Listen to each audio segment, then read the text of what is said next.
Good afternoon, everybody. Live from SDG Pavilion at UNFCCC COP28. My name is Minoru Takada. I'm the UN Energy Secretary at the UN Department of Economic and Social Affairs. It's a pleasure to welcome you. Today, we talk about our favorite subject, energy. So on one hand, as you can see that at the SDG Summit this year at the UN General Assembly, information is clear, really to ever. Only 15% of SDG are on track, but the rest are just hanging around or going backward. SDG 7, which is there to us, some maybe a little bit of good news, but largely, of course, this is also lagging behind. So that is why we have to accelerate. But we also have a large agenda here, climate crisis to tackle. Energy transition transformation is at the center of making sure we will have climate resilient, sustainable, and equitable society for all. That's why we have panel here. Why? Because we think we found the means here. That's what we call energy complex, power or partnership to bring the solutions to everybody. And distinguished panelists here are going to bring their own experience in their own energy complex to showcase to you how they are actually tackling this problem, both to achieve SDG 7, starting with making sure universal access to affordable, reliable, sustainable electricity, clean cooking solutions are made available for everybody by 2030. At the same time, accelerating our action to net zero transitions. On the part of energy, we have a lot to contribute. In fact, the energy sector will have to be the solution. But in so doing, creating value proposition for entire society, social, economic, and environmental, to make sure nobody is going to be left behind. So you'll get to hear momentarily from the panelists as to how they are approaching this big issue here. And I particularly would like to welcome Dr. Vivit Uraswati, Deputy Minister for Natural Resources and Maritime Affairs and Head of SDG Secretariat in Indonesian government. You have an exciting energy complex to share with us, so we look forward to hearing from you. With this short introduction, I'd like to hand over to my colleague, dear colleague, Pradeep from UNDP, who has been leading this energy climate discussions at UNDP. So Pradeep, over to you. How UNDP and the UN system are united to move forward. You can stay here, I think. It's better. Thank you. Yeah, I feel a little bit more comfortable sitting here and talking to my friends. Well, first of all, I think it's a pleasure for UNDP as a co-chair of UN Energy to be part of this conversation on energy compacts. I think I don't need to convince anyone here that I think we all agree that it is 2024 almost, and we still have too many millions of people without access to energy, and that is, I'm just sorry, I cannot say anything else other than it's unacceptable. You know, all of these conversations that we're having right now on, 1.5, averting, advancing sustainable development, I mean, it's not going to happen unless we ensure that those that are furthest behind are also part of the solution that we all seek. So for us, this is an important conversation to be having. I'm also thrilled that the compacts have led to the kind of commitments and I think more importantly to me, it's really the acknowledgement by all those who have provided these compacts, including UNDP, and I'll talk a little bit about it in a minute, that without the kind of financing that's needed, we're not going to make too many advances. And I think we have passed the 1 trillion mark, if I'm not mistaken. So that is an amazing, amazing expression of desire and will for improving energy access for many, many millions of people. And it's absolutely necessary that we think of these compacts essentially as a disruptor. That's what it's going to take. It's as simple as that. Unless we disrupt the current way of thinking and financing energy access, we are not going to address it. We know the problems that many of these countries face with governance issues. The price of risk is being too high. Banks that are driven by ratings that get affected when they invest in uncertain markets. Unless we tackle those difficult topics, as I often think of it, we're not going to disrupt anything. It's business as usual. And this is why I think these compacts have placed an enormous burden on all of us to think about what is that disruptor. What is the combination of disruptions that we need in the way finance and investment decisions are made that will crowd in the kind of finance that we need? We talk about blended finance as one option. Of course, it's obvious. You don't need a PhD to understand that in some of these markets, blended finance is what's needed. But that's not the question. Question is, how do we make that happen fast enough and at the scale that we need, and that is material? And that conversation, to me, isn't taking place too often. We are too accustomed to sort of repeating the obvious, but not digging into a layer deeper, which ultimately is where we will find those solutions. Now, for us at UNDP, we have taken it upon ourselves with a very, very bold moonshot. And many have said we are just, really, in some words, in some cases, too ambitious. But to me, if we don't help play our part and crowd in other partners to bring clean energy to 500 million people in 5 years, and a very, very bold target, which is at the cornerstone of the UN Energy Compact, we're not going to collectively make a difference. Not in a way that actually matters if, trying to stay within 1.5 is our objective. It's not going to matter in terms of meeting the SDGs, because we know that a critical enabler of meeting the SDGs, which we are so far behind on, is energy. And unless we push forward with such a bold, ambitious, target, it's going to be a challenge. So for us, we are very proud of standing behind this 500 million people for energy access in 5 years.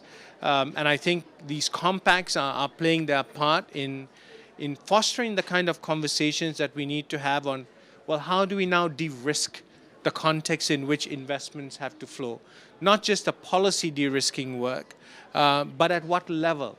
Is it national? Is it subnational? How do we de-risk in small island developing states? How do we de-risk in the outer islands of Indonesia? How do we find what kinds of financial de-risking packages do we need, where the financial institutions also need to come in at the same time? Because if you're going to blend, which we all understand is necessary, it has to happen at the same time. And right now, we don't see that happening. Access to finance, public finance, is taking too long. The conditions that are necessary for private finance to flow aren't being developed fast enough.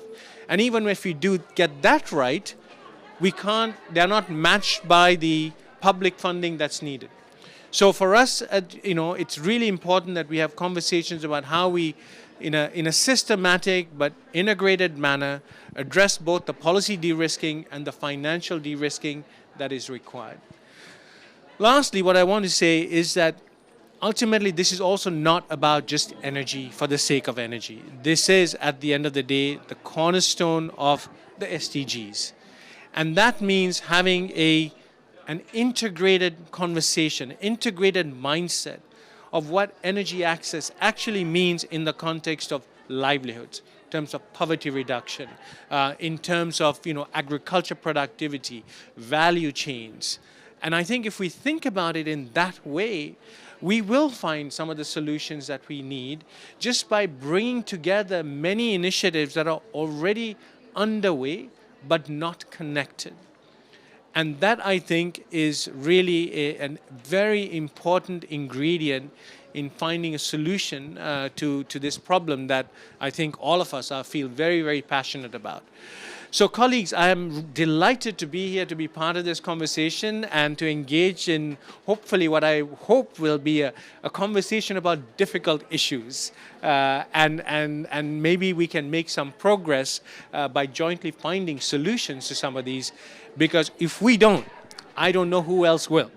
So we really have to make that happen. So thank you very much for having me, and look forward to this conversation. Thank you. Thank you, Pradeep, for those remarks and also setting the scene for our discussion now.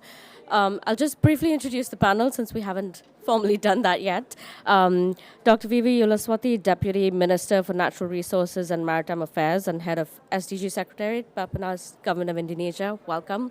We have Kanaka Chawla, Director and Chief of Staff at Sustainable Energy for All. Daniel Agostini, Head of Climate and Energy Policies, NL Group, welcome.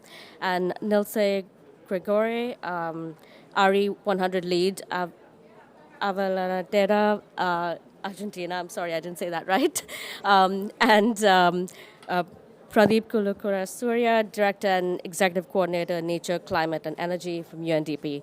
Welcome to the panel, and thank you all for being here. I'm going to start with Dr. Yulaswati. I'll start with you. First of all, congratulations on Indonesia's Energy Compact. It's a really ambitious compact, and we're very, very excited to have you all on board. Maybe you can start by just giving us a brief overview of the commitments that are in the compact, and I know this is like linked to your larger energy transition strategy, and so if you can just talk a little about that. Yeah, thank you very much for this opportunity and also inviting Indonesia to be part of this very important conversations. First of all, I also want to touch upon the SDGs progress from Indonesia. If global achieving around 15% and the Asian Pacific is around 14%, we proudly mention that SDGs progress in Indonesia is around 63%, the progress of achievement. The remaining are worsen or stagnant. That include some targets in the SDG 7. For example, for the energy mix, particularly for the renewable energy, our target is actually 23% by end of 2024. This is the end of the midterm development plan, the current one. But nowadays, we only have achieving half of it, 12.6%. That's for the energy mix coming from the renewable energy. That's why we are honored to have or be part of the Energy Compact, because we want to share the issues, the challenges, as well as want to learn from other countries how to not only achieve but of course accelerating, because the remaining years toward the 2030 agenda is ticking, is only living like 6 years, 1 month now.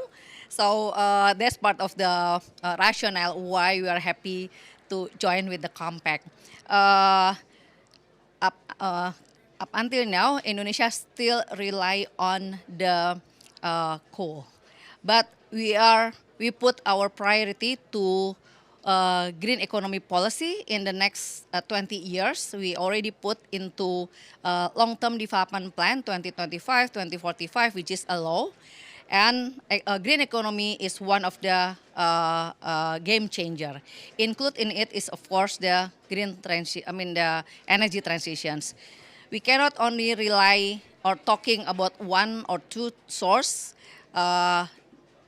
but we have to consider the differentiating of variability of the potential of the energy among islands as well as the communities. So that's why we are also preparing the stages and the scenario for the energy transitions, not only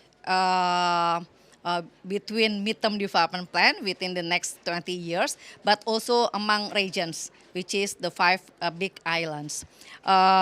So include in it, of course, we want to expand or strengthen our energy mix for the renewable energy by 2030 for 41%. It is already put into our CIPP in the JETP. Indonesia is part of the JETP, so we already put some priorities projects in the CIPP of the JETP, and include in it not only strengthening the renewable energy, but also preparing the communities as well as the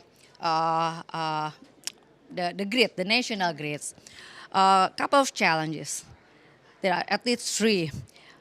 When we are talking about the cleaner, we are talking about the green technology. It's very costly, and of course, we have to bring all the green investment. And later on, we have to deal also preparing people for just a green job. And it takes time, it takes a country to really work together. So,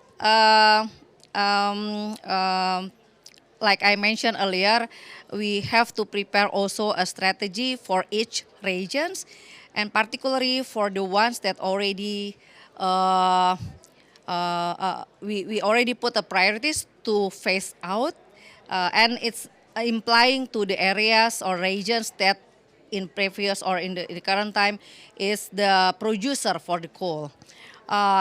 One example, this is actually is not one of the success one, but in the incentivize for the coal to transform into the dimethyl ether, for example, we provide a subsidy or an incentive to exempt the royalty, but it cannot attract the businesses to do transformation from the coal to the DME, because it takes a lot of investment to acquire the technology as well as preparing the people for the green transition. So that's why we are working also with other many stakeholders, including for the investment.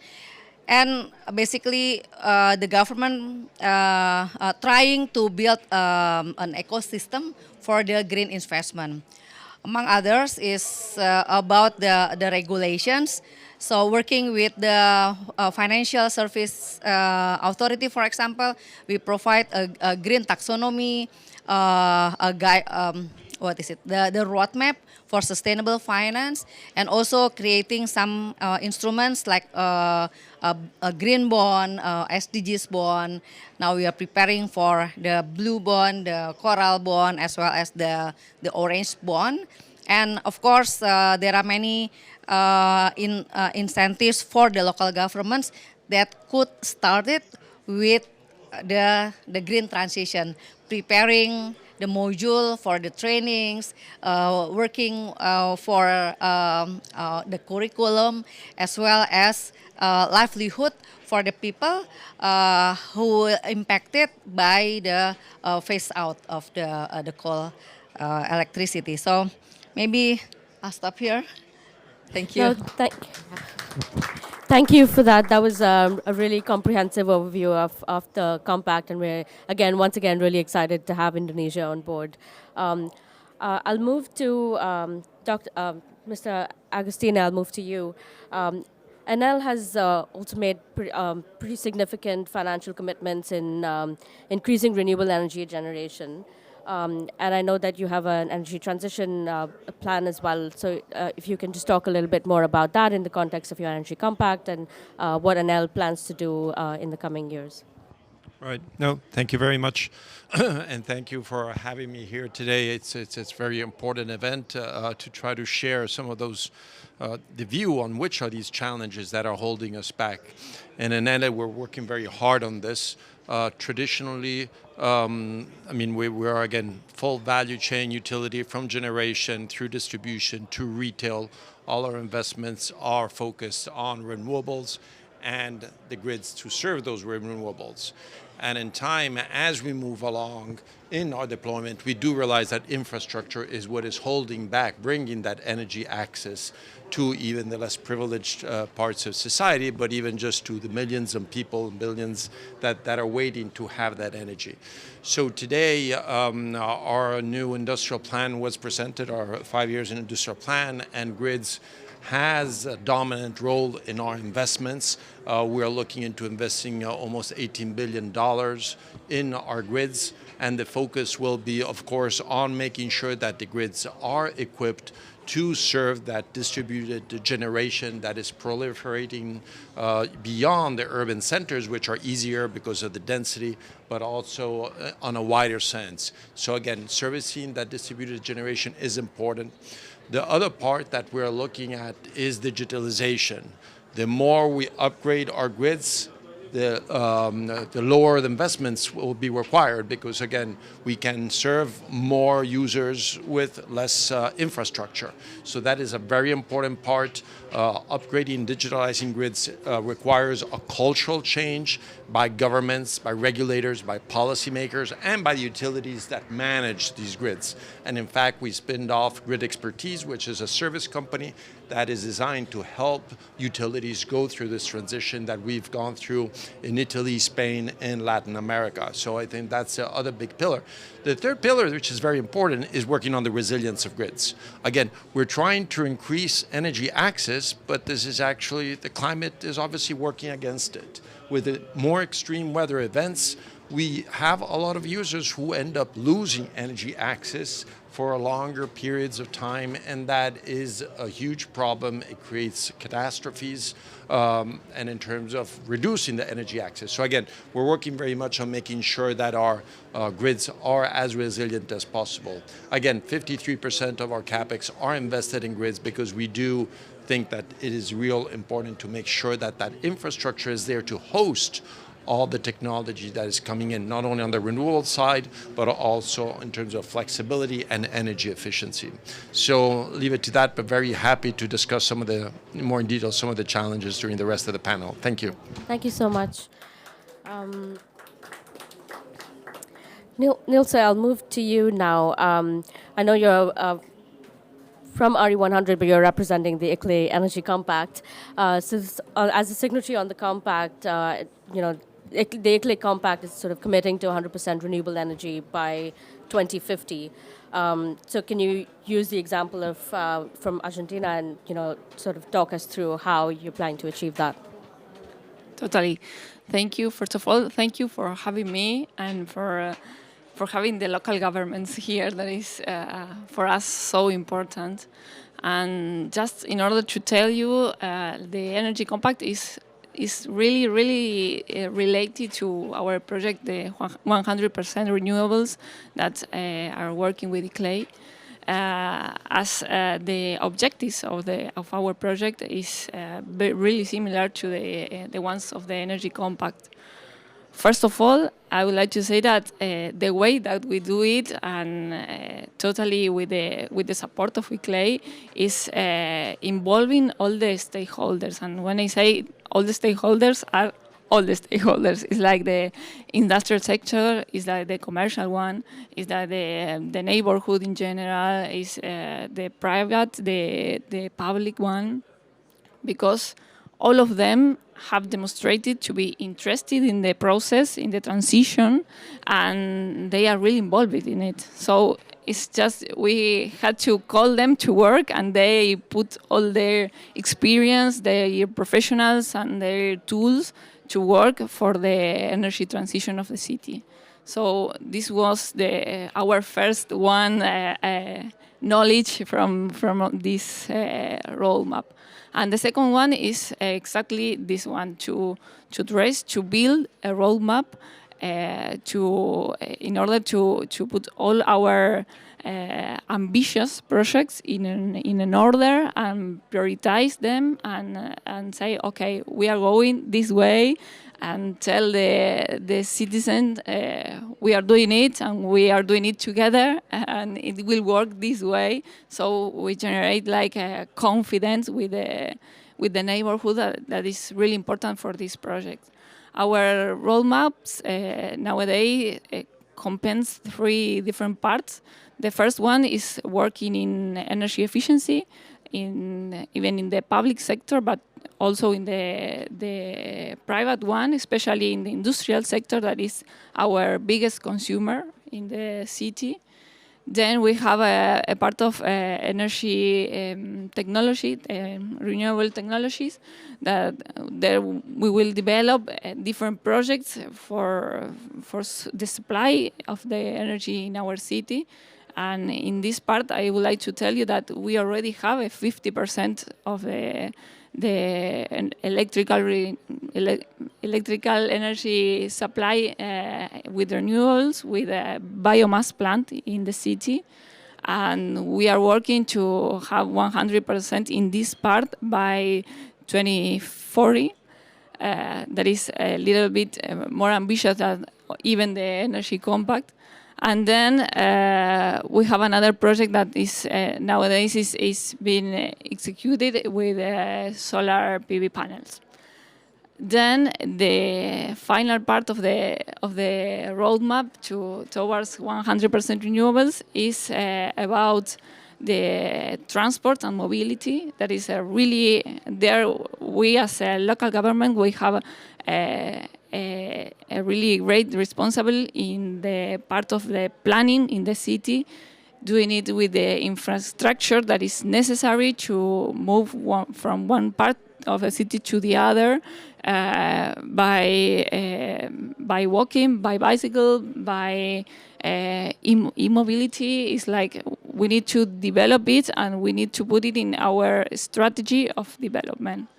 And just to close up a little bit my intervention, I would like to say that about the financial part, it's really important to involve the local governments in this part, because they are the ones that are in the first line, and we have demonstrated with this roadmap that we have just built that we know which are the problems of our cities, and we know how to solve it. We just need some professional assistances. We need to build local capacities and the ways and the financial ways to make it real.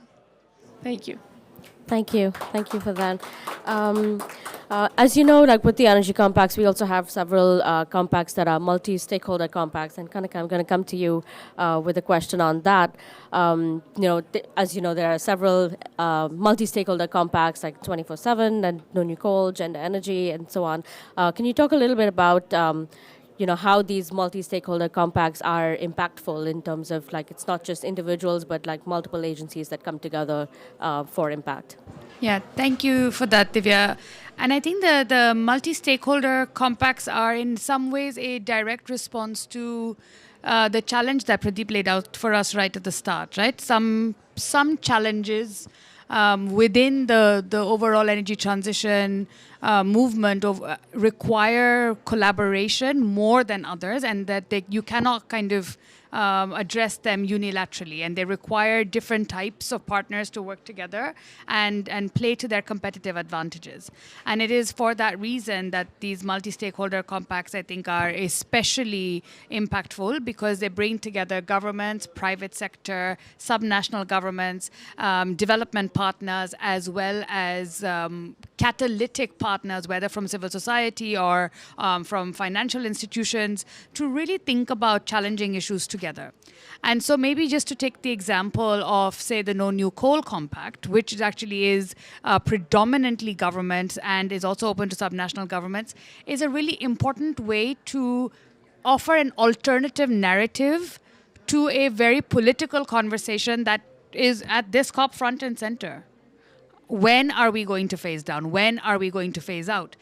And while that conversation perhaps has reached is in a deadlock of some variety, the No New Coal Compact actually offers a perch or a silver lining, if I may, to almost say that even though there are countries that have, as you were saying, Minister, that have a deep dependence on fossil fuels, they're still playing a leadership role because they're diversifying their energy mix. They're committing to no new dependence on fossil fuel, to limiting that, as well as to really kind of, I think it also acknowledges that the unit economics of, say, coal in many parts of the world is no longer viable. And so it is in many ways a starting point or a gateway commitment to the eventual phase down, phase out commitment. And that's why it's important that countries also feel that they are also demonstrating leadership by making this commitment, and they are not alone, and that there is a community that will support them because as they're rethinking their energy system.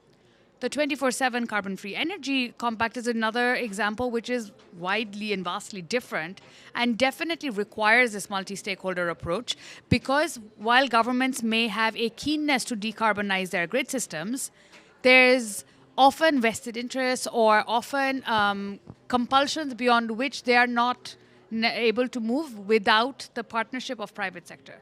When there are large consumers of electricity saying we will only consume renewable energy, it gives the kind of impetus that is required, whether it is to the utilities, whether it is to the power sector kind of regulators or whoever else, to say we need to keep pace with the demand, or else these businesses are going to take their business and move elsewhere. And so I think this is why these multi-stakeholder compacts are especially important. And in many ways, it's the big value proposition of the energy compacts themselves, that they bring together so many different types of stakeholders to work together, and is open to also non-member state actors, which several UN processes are not. So in many ways, it kind of recognizes that we need to take on an inclusive approach to the energy transition, while also being additional, while also being compliant with the Paris Agreement goals, but really breaking that down into the sum of its parts. Thank you, Kanika, for that. Pradeep, I'll ask you a follow-up to what you said earlier. You talked about this collaborative approach that we need in order to achieve the goals and the targets that we've put in place. UNDP, as you said, has an ambitious compact. I wouldn't say there's anything such as too ambitious, because if anything, we need more ambition like that. But just talking about this collaborative approach, like you said, there's the energy compacts. There's like several other similar platforms. So how can we leverage all of this to really get this kind of joint action that we need for results? Yeah, look, I think we really have to be very, very practical about this. And, there are a multiplicity of initiatives that, in theory, each one on its own will not achieve what we are seeking to. It's impossible. But the conversations required to bring them together aren't happening in a way that actually matters. You can't solve this problem unless we take a particular context and bring people around a table and try and align the different pieces of the puzzle that we each bring to this solution.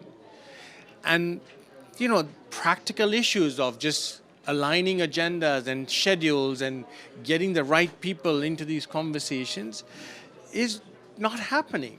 And I ask myself all the time, that's not a very difficult thing to do. But indeed, it is, right? And we have to find a way forward. And I think, one of the conversations we've had with UN Energy was to try and facilitate those conversations. Country by country, region by region, bring the relevant actors together to try and figure out how it is that what we are planning to do ourselves can augment each other's work, and recognize right from the get-go that we need each other, because we all bring a different part of the solution. Without the other piece, we just simply cannot make it work. At a very practical level, we get a lot of requests from organizations that are largely normative, in their work, complaining that their work isn't being translated into interventions on the ground. On the other hand, we struggle with having the evidence base with which to convince investors to come in for those types of particular investments. Now, that to me sounds an obvious piece where these two things must go hand in hand. So can we sort of work towards that and try and achieve what ultimately we all need, which is a collective action. Thank you for that. So just as a final round, each of you brings a very different perspective to this conversation, from national governments, from cities, from the UN system, from the private sector. So if each of you could maybe talk about one or two challenges and opportunities, maybe, just in your specific context of how, of what hinders or what can help your energy compact, or you achieve your energy compact. So, Dr. Yulaswati, I'll start with you, and if you can just go down that way. Yeah. Now I'll talk more on the opportunity through the compact, and I'll be very practical. Okay, there's some strategy that we would like to get further involved as well as supported is on the massive of development of the renewable energy.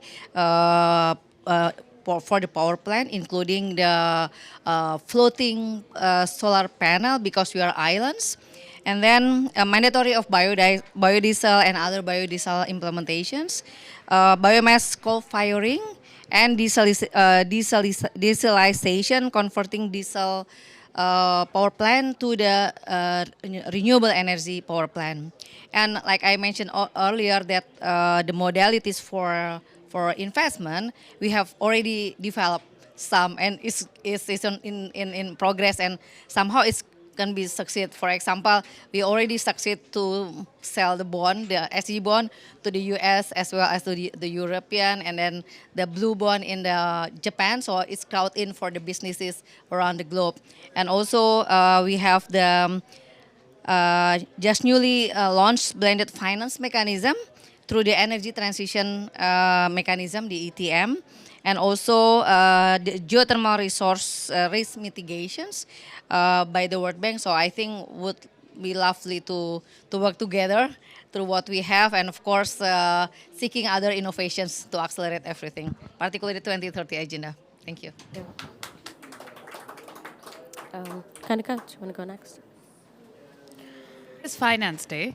And I think that it's without question one of the largest bottlenecks in scaling up the delivery of very many elements of the energy transition, but definitely underserved sectors like energy access solutions in developing countries and clean cooking solutions in countries across the global south.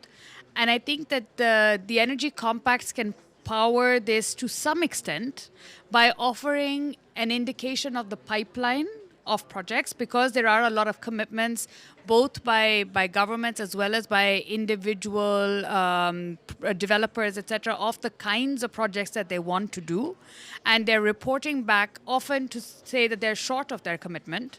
And this is because they haven't necessarily been able to receive the kind of support that is required. So I think that if we were to use the energy compacts as one of the several levers that is required to really be a bit more strategic in the way that we finance the energy transition, so that we recognize where more catalytic capital must go, and so that we design the kinds of financial interventions required to reach market scale.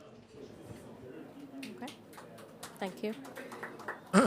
I think from our side, the two challenges of we're under tremendous pressure, not only by our stakeholders in a wider sense, and by the fact that the climate is changing to deliver. To deliver, we have the finance, but we need to put it on the ground in investments. And so in that sense, timing is key, and often delays occur because of the lack of integration vertically within government, from national to local authorities. So some of the points that you were mentioning really resonate on our side. And so the multi-stakeholder approach that you were mentioning is a very important way, but the timing is important. It has to happen on time, and national governments, as you two were saying, have to help get the local governments on board and make sure that at the local level we can work with the communities and actually get the investments on the ground, because we do need to deliver those renewable energy capacity, and if we can't deliver it in one place, we'll just move it very quickly to another one, because the pressure from our shareholders is also very high. So again, integration and multi-stakeholders are the two key challenges.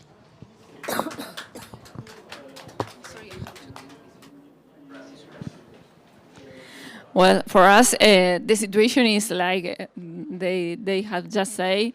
how to make the financial part, how make the foundings come here. So say, hey, here, I have a project, come here.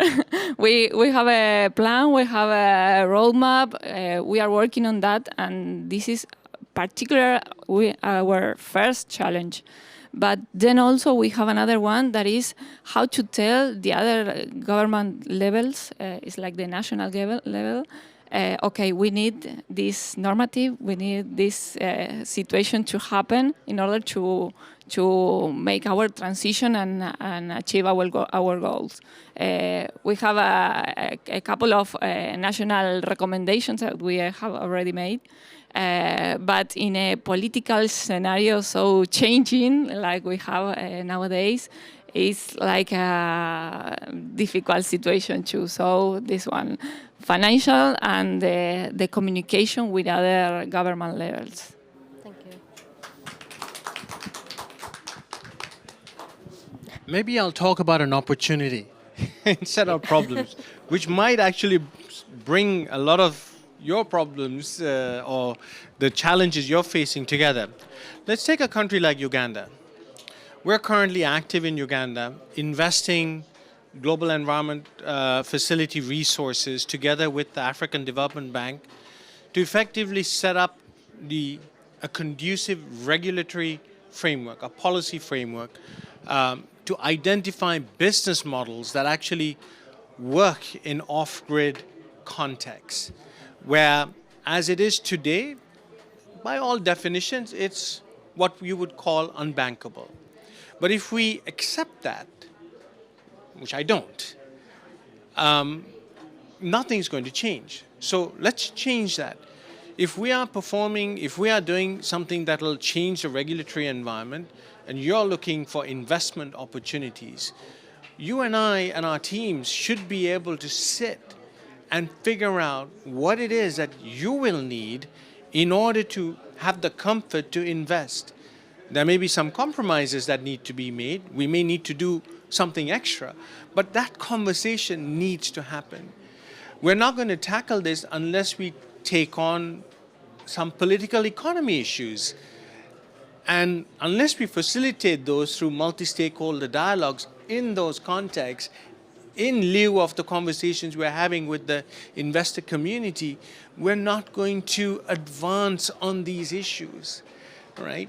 Unless we also mirror what's happening at the national level to the subnational level, work with local authorities, we're not going to find these solutions.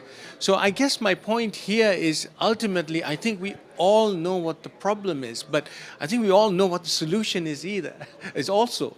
And this is what I think we somehow have to break through and achieve. So I hope, we sort of advance towards that goal with this collective, I would even say naive, ambition, but that's what it's going to take to ensure that we address the needs of 650 million plus people who are currently without energy access. Not to mention the 2 billion who don't have access to clean cooking. It's 2024 almost. That is just not right. Thank you.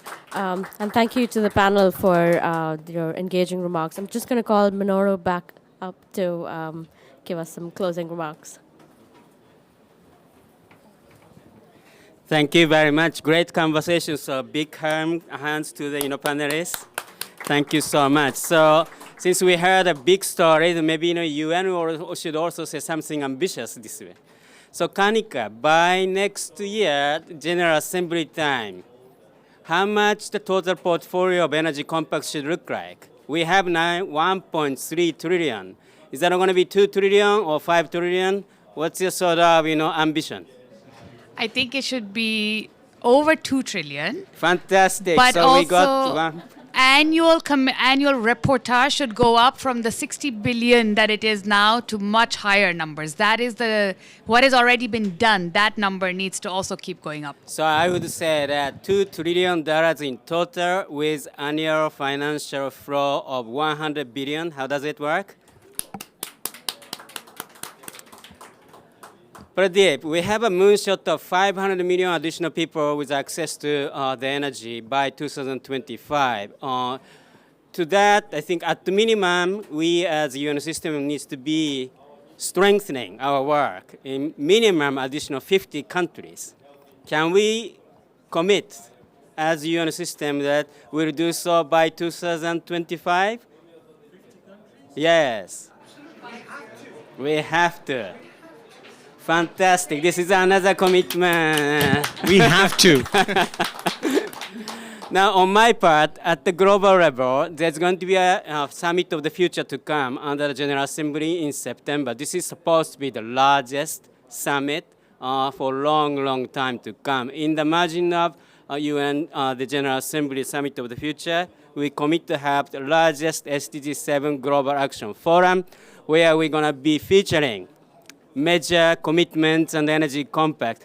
I look forward to welcoming your president in this thing. So, stay tuned about this big platform to come. With this one, thank you very much for your contributions and stay engaged and get more action. Thank you very much.